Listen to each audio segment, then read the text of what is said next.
Our very own expert in elder law, Gary Price, is back with us again. Today we're going to talk about one of the big mistakes people make when they're applying for Medicaid. And it's so intimidating to think about, I don't want to do this wrong, but I don't know how to do it right. It can be. Yeah. It can be a rather difficult process for someone. The biggest mistake, and I hear this all the time, I talk with clients about elder law, and then when it gets to the subject of Medicaid, I hear this just about every week. Not just about, I hear this every week. And the person will say something like this: yeah, I know about Medicaid. I got my mom on Medicaid.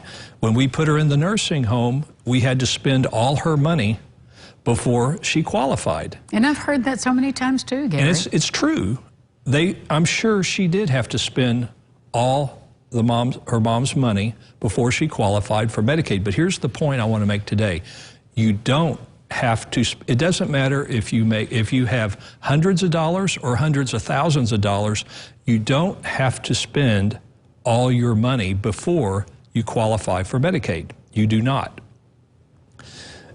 As I've mentioned before, the Medicaid rules include certain transactions or financial transfers you can make that are approved by Medicaid. And when you take advantage of those transactions, you can shelter, if not all your assets, certainly a substantial portion of your assets, and still qualify for Medicaid. So the problem with that is, or the hiccup to that is this: when you apply for Medicaid, that's why the book says about Medicaid in Indiana, the secrets to protecting your assets they won't tell you. Well, it's not because they're mean-spirited and don't want to tell you. The point is, the people you talk to, be it the caseworker at the Medicaid office, be it the employee at the business office of the nursing home, they can't tell you. That's practicing law. And so they can't advise you in that legal capacity. They're instructed not to discuss that with you for that very reason. That would be practicing law, which they're not qualified to do. So if you don't seek the advice of counsel and you walk into the Medicaid office and apply for Medicaid, then what they're going to do is continuously expect you to pay your nursing home bill until you don't have any money anymore, and then you qualify for Medicaid. And as I've always said, it doesn't have to be that way. Instead, talk to an attorney that's qualified in this area to incorporate and take advantage of some of those rules that are out there in order to shelter assets and still get qualified. When should we start having this conversation with an attorney? What is the appropriate age, Gary? Well, it really depends.